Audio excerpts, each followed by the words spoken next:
Okay. Dr. Fischer is up.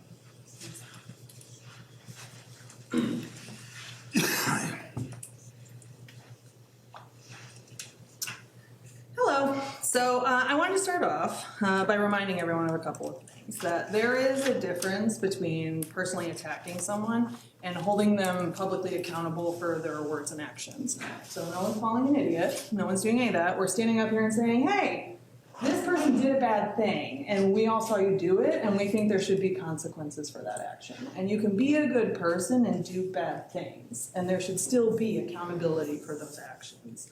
So I'm going to start tonight by holding some people accountable.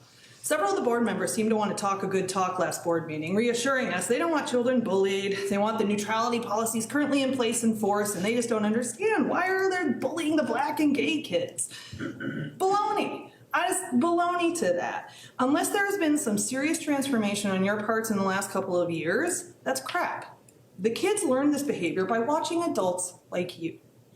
They learned it was acceptable to discriminate by watching you. Dr. Kroll, 7 years ago, you stood on the Bertha Auditorium stage and you spewed hateful, false information about LGBTQ youth.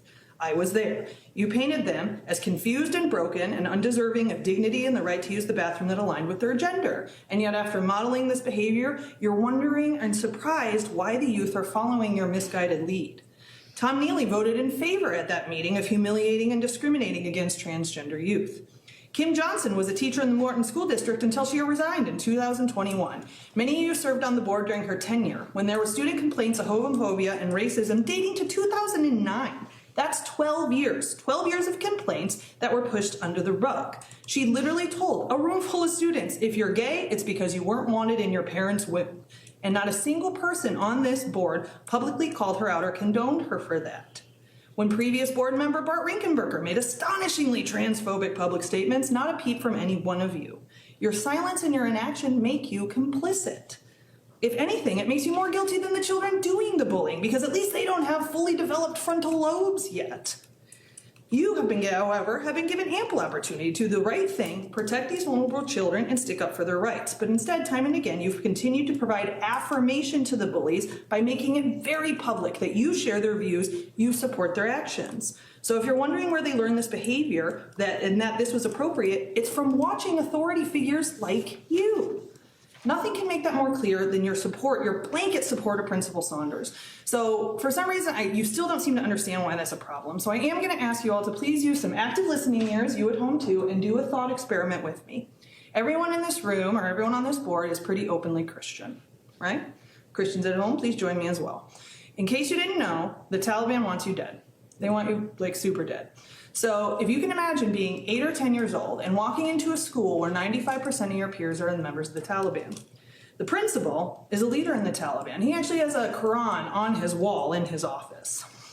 And if that isn't making you uncomfortable enough to imagine going to school in that environment, you soon find out he has subscribed to tens of thousands of emails talking about how Christians are the devil, don't deserve to exist, and it's his religious duty to wipe them all out. Do you feel safe? I want you to really imagine that, being surrounded at school every day by people who publicly hate a part of your core being, something you've all said is part of your core being.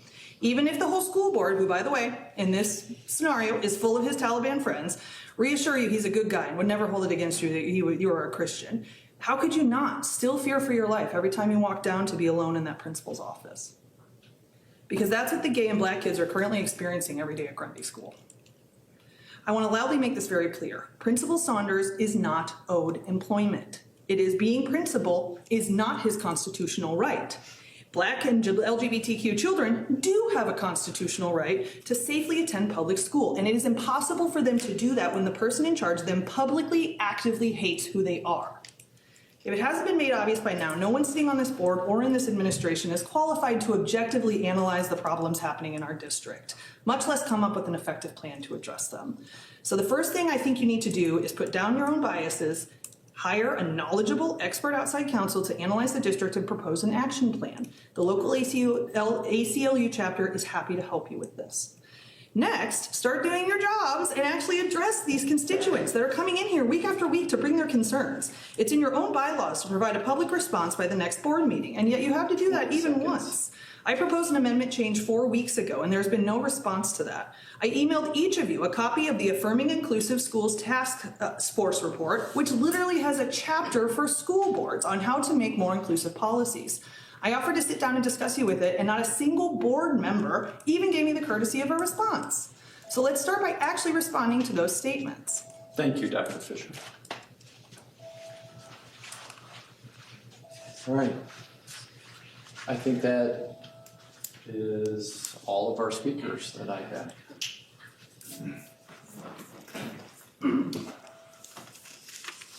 Thank you. With that, we will move on to administrative reports. Megan's ready to talk. Megan, has not spoken.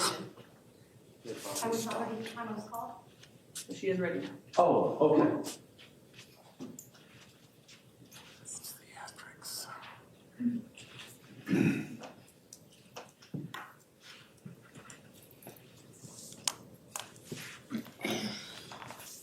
Hi, my name is Megan Vaughn. Thank you very much for your time.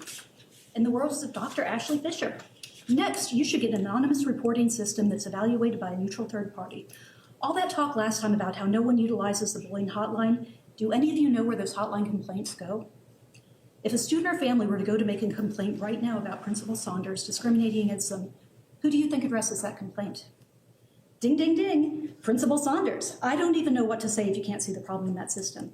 There are now multiple available phone apps that allow students to not only immediately video record instances of bullying using their phones, but they can anonymously submit those recordings and complaints to a third party designated to investigate and make recommendations for interventions. Pick a reporting system that not only protects the students, but results in actual corrective action. Next, let's hire someone who doesn't subscribe to hate groups and let them be in charge of our young children. I can't believe that this one is even still up for debate, if I'm being honest. Then if you really, truly want to show that you care about the Black and LGBTQ community in this town, give up your board seat. Give up your board seat and assign a Black, gay, or trans community member to the board. It's in the bylaws that the board can assign whomever they like to an empty board seat, so give them a seat at the table and let their voices be heard.